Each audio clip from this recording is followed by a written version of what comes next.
Hey, great to see you again. Now we're gonna go over linear programming. Linear programming is a very exciting thing, right? Is a method that we can use not only operations, it's a mathematical modeling that you can use in any area and any business. It could be useful in your or career. So I'm gonna start talking about linear programming with a specific problem. Okay, so let's say that you're going to camp and you have to choose items to place in your backpack. Each has specific weight, volume, and calories that you need to bring.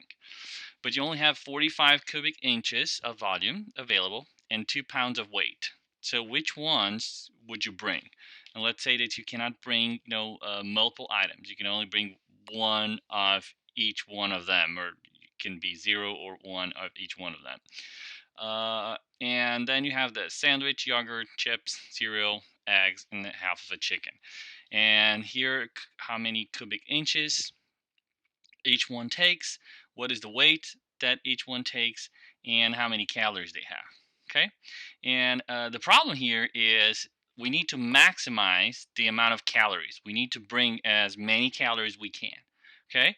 But there are limitations. So there's the volume limitation and there's the weight limitation, right? And you can choose different ones. So if you think about it, there's tons of different options that you can try, right? I can do this minus this. I can do yogurt or sandwich and chicken, and then when you're trying those different options, you get to a limit, right? You get, oh, now it's too much weight, now it's too much volume.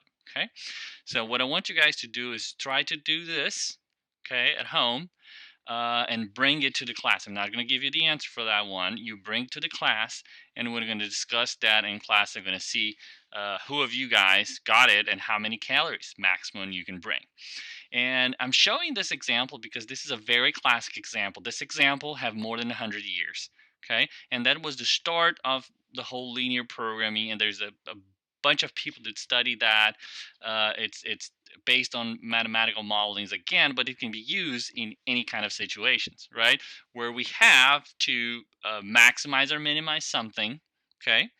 And we have tons of different options, right? So imagine that you're in the finance business and you want to know, oh, how do I minimize the risk of different investments? How do I maximize the revenue, but at the same time, I don't want the risk to be more than this or that, or I don't want to spend more than this or that.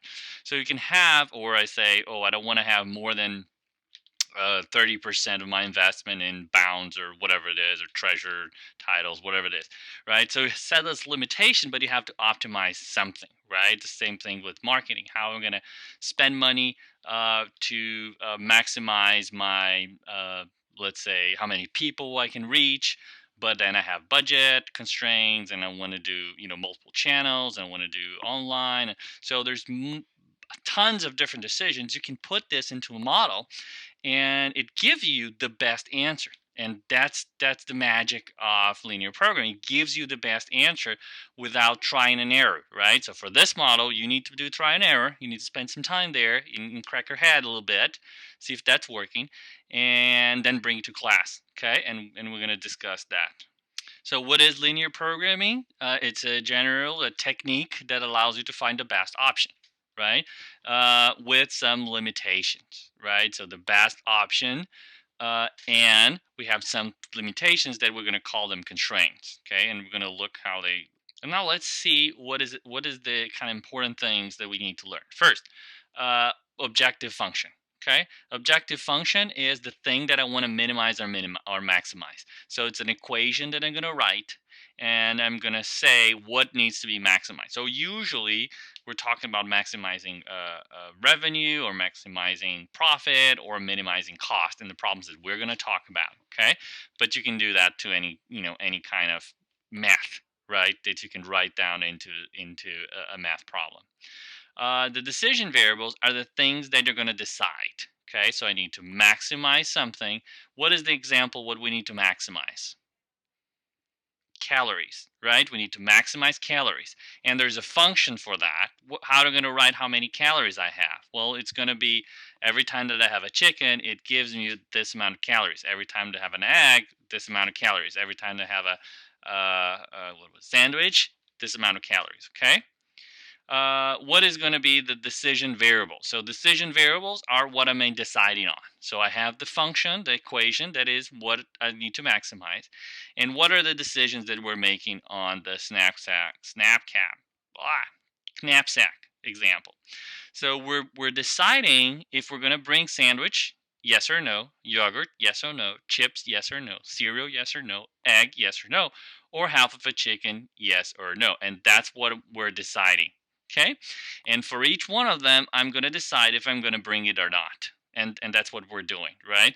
So we have here 1, 2, 3, 4, 5, 6 decision variables. I'm deciding if I'm going to take them, yes or no. Okay, it's a binary decision. It's a little bit different. We're not going to go into these specific cases, but just for you guys to understand what does that mean. So they're decision variables, and we have our constraints. Okay, so what are our constraints in the example of the knapsack? It's going to be the weight and the volume, right? So I only have two constraints. Weight have to be less than 2 pounds, if I'm not mistaken, and volume, I think it's 45. And then these are my constraints. So I can write down also in an equation. I can say, okay, for every chicken, let's say the chicken that I take, half a chicken is going to take 30 inches and 1.1 in weight. Every egg is going to take 4 and 0.11. And I can write down the equation for volume then to look if I'm actually reaching that maximum yes or no. So that will give me my constraint, and I know that I can kind of juggle with the decisions and try to understand how that impact in my constraint. Okay.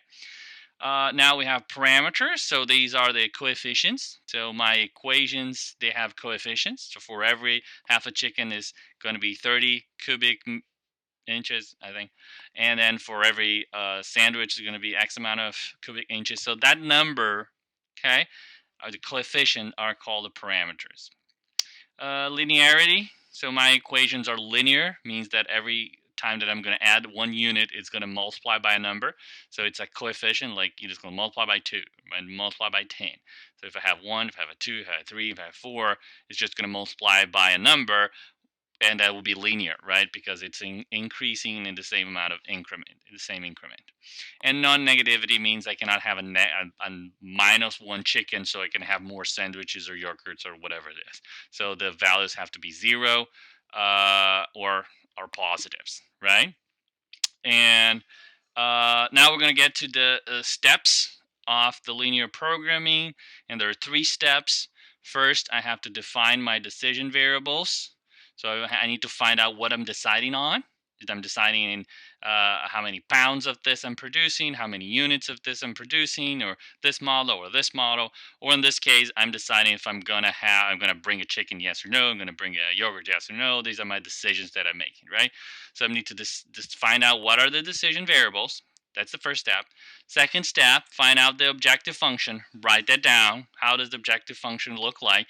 And my decision variables are going to be in my objective function, because if I decide to bring a chicken, I'm going to increase calories. If I decide to bring a sandwich, I'm going to increase calories, right?